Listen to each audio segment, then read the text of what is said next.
नमस्ते मैम। कैसे हैं आप? नमस्ते अरविंद जी, बहुत बढ़िया। आप कैसे हैं? मैं भी अच्छा हूँ। आपकी संडे की क्लास बहुत अच्छी रही, लोगों का बहुत अच्छा रेस्पॉन्स आया उसका। जो आपने हाँ एंजल जी। थेरेपी वाला एक वर्कशॉप लिया था, उसके लिए काफ़ी लोगों ने हाँ, मेरे को क्वेश्चन किए और काफ़ी लोगों ने क्वेरी भी किया है और लोग जुड़ भी रहे हैं। काफ़ी लोग जुड़ भी गए हैं उससे।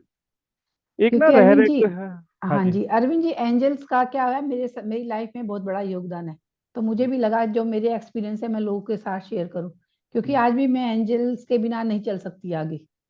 जैसे क्योंकि एंजल्स क्या होते हैं, हमारे आसपास के लोग होते हैं। तो आसपास। मुझे भी लगा कि हाँ, वो सबको बताना चाहिए और लोगों को विश्वास दिलाना चाहिए कि कुछ ऐसी एनर्जी हमारे पास होती है, हम उसे क्रिएट कर सकते हैं, हमारे आसपास होते हैं, हम पहचान नहीं पाते। इसलिए वो हाँ। क्लास लेके आए। हाँ जी। एकदम बहुत दिनों से, जैसे आप तो काफ़ी नॉलेज रखते हैं, आपको एक्सपीरियंस हो गया, आपकी प्रैक्टिस बहुत ज़्यादा है। मैं ये देख रहा हूँ कि लोग रिलेशनशिप में ना बड़े परेशान हैं, मतलब लोगों को कुछ ना कुछ प्रॉब्लम आती ही है। और दूर दूर रह रहे हैं तो ठीक है, लेकिन साथ में रह रहे हैं तो बड़ी दिक्कतें महसूस हो रही हैं।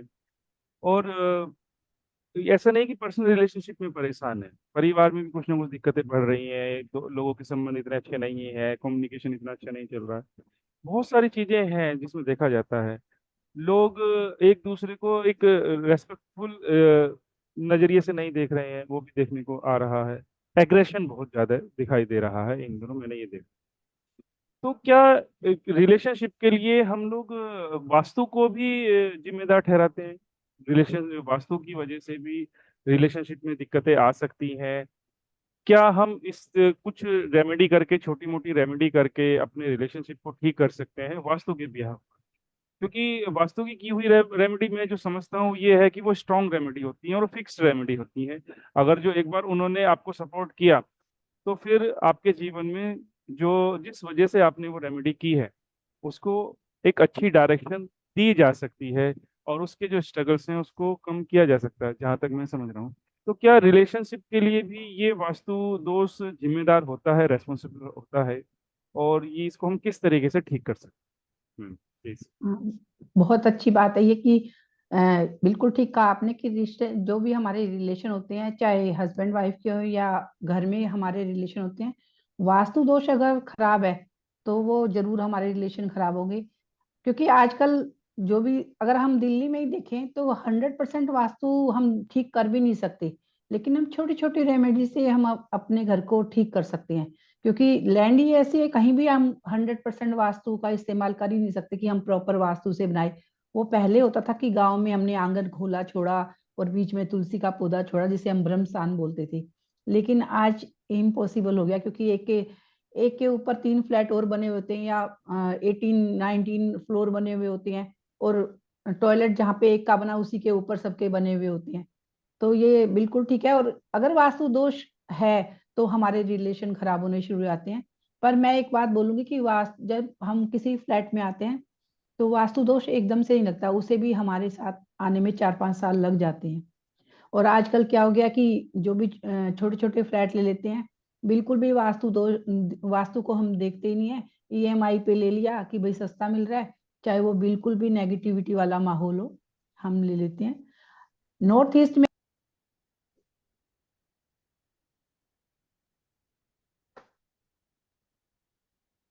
रिकॉर्डिंग ऑन करो। हो गई।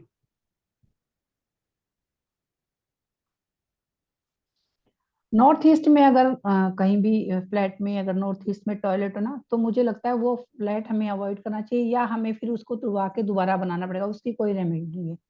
तो अब हम रिलेशनशिप में आते हैं कि अगर रिलेशनशिप खराब होते हैं तो उसकी छोटी छोटी रेमेडी हैं जो हम ठीक कर सकते हैं बिना घर को चेंज करे हुए, क्योंकि उसी से हमारे रिलेशन बहुत अच्छे हो जाएंगे। वैसे तो वास्तु में अगर आप लिविंग रूम देखोगे, स्टडी रूम देखोगे, किचन देखोगे, कहीं भी देखेंगे, ये हमारे अगर गलत बने हुए हैं तो ये हमारी लाइफ में परेशानी करेंगे ही करेंगे। और अक्सर हस्बैंड वाइफ के झगड़े तो होने लगते हैं अगर वास्तु खराब हो तो इस वास्तु को, जो हस्बैंड वाइफ के झगड़े हैं, आज हम उसको कैसे दूर करें, छोटी छोटी रेमेडी करके उसी पे बात करने के लिए बैठे हैं। अगर husband wife bedroom south east में होगा तो भी प्रॉब्लम आएगी, उनके अंदर स्ट्रेस बढ़ेगा बढ़ेगा, रिलेशनशिप प्रॉब्लम बड़े बड़े बढ़ेगी। तो आप साउथ ईस्ट में कभी भी अपना कपल बेडरूम ना बनाएं जो यंग है।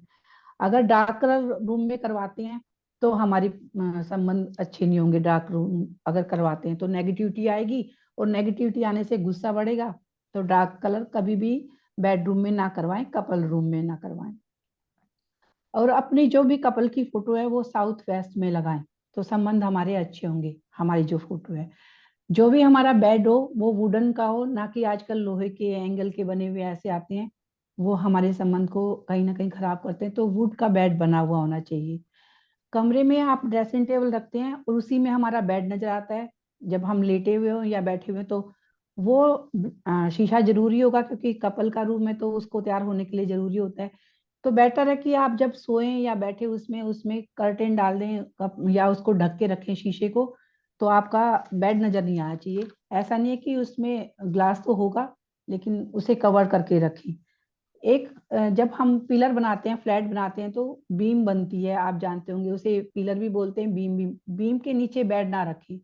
अगर मान लीजिए अच्छा। किसी की मजबूरी है कि बीम के नीचे बेड आ गया, तो उस पे हाँ हाँ। बांसुरी लटका के रखें। हाँ, क्योंकि हम अच्छा। बीम को तोड़ नहीं सकते, पिलर हाँ हाँ। घर मजबूत नहीं रहेगा। तो उस पे हम्म। बांसुरी लटका लीजिए, तो वो ब्लेसिंग देगी। और तो कोशिश बांसुरी करिए एक ही कि बांसुरी लगाते हैं या हाँ जी, बांसुरी जोड़े में अगर लगाते हैं? बहुत बड़ा पिलर, छोटा रूम है, हाँ वैसे हाँ तो हाँ। कपल में जोड़े में ही लगाएं जोड़े में बांसुरी। लगा। लेकिन हाँ। बहुत छोटा तो आप एक भी लगा सकते हैं। कपल अच्छा। रूम में जो भी चीज रखें वो जोड़े में रखें तो ज्यादा अच्छा होगा। अच्छा। नॉर्थ की दीवार होती है, उसमें अगर हम्म। रिलेशन खराब कर रहे हैं, तो राधा कृष्ण जी की पिक्चर रखें, जो आलिंगन करती हुई हो, एक दूसरे के हम्म। साथ में प्रेम शो करती हो, वो हम्म। पिक्चर हम रख सकते हैं। हम्म। नाचते हुए मोर मोरनी की फोटो हम नॉर्थ साइड में लगा सकते हैं। हम्म। तो ये छोटी छोटी हम चीजें करेंगे तो रिलेशन बहुत अच्छा रहेगा। धीरे धीरे पॉजिटिविटी आती चली जाएगी। हम्म। आप देखिएगा कि धीरे धीरे उनका एक दिन में ना रिलेशन खराब होते हैं और ना एक दिन में सुधरते हैं। तो हमें ये छोटी छोटी चीजें करनी है, हाँ। और धीरे धीरे हमारे रिलेशन अच्छे होने शुरू हो जाएंगे। डार्क कलर पे भी बहुत फोकस करें, क्योंकि आजकल बच्चों को डार्क कलर पसंद आने लगे हैं। हाँ जी तो हाँ जी हाँ डार्क जी। कॉम्बिनेशन ना करें, ये चीजें आपका ध्यान रखें। ये आपने बहुत अच्छी नॉलेज शेयर की मैम। और जैसे आप अभी क्लास लेने वाले हैं, एंजल थेरेपी वाली क्लास चलेगी जी कब से? कल से चलेगी ना? जी, कहीं से कल से। चलेगी? तो क्या एंजल की थेरेपी से भी हम लोग अपने रिलेशनशिप को ठीक कर सकते हैं? क्या उससे भी हम लोग कुछ इसमें इम्प्रूवमेंट ला सकते हैं जान करके हाँ समझ? जी, बिल्कुल बिल्कुल, जैसे बाकी हीलिंग होती है ऐसे हाँ इसमें रिलेशनशिप भी हीलिंग होती है। हाँ। चाहे किसी के कितने भी रिलेशन खराब हो चुके हो, हम्म। मतलब अलग भी हो चुके हो, तो हम्म। भी हम अपने रिलेशनशिप एंजल्स को बुला के, अपने हाँ। जिस भी आपको एंजल पे विश्वास है उनको बुला के हम्म। आप अपने रिलेशनशिप की हीलिंग करवा सकते हैं। क्योंकि हम्म। कई बार ये होता है, लड़ाई करके अलग तो हो जाते हैं, बाद हाँ में जी। पछताते भी हैं, लेकिन हाँ। ईगो सबसे बड़ी होती है कि पहले ईगो कौन बड़ी। बोले।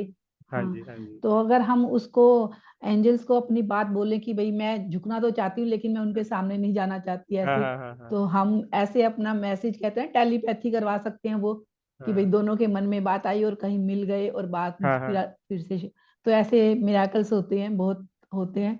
तो हम वो कर सकते हैं एंजल के थ्रू। तो ये हम एंजल थेरेपी में लेंगे ये वाला पार्ट भी, कि रिलेशन, अच्छा क्योंकि अच्छा। आजकल रिलेशनशिप का बहुत इशू है। हाँ तो जी वो हाँ सब जी। चीजें लेंगे हम angel thank you therapy ma'am, में। Thank you. नॉलेज शेयर करने के गॉड लिए आपका ब्लेस बहुत यू, बहुत धन्यवाद। God bless you, thank thank you. You.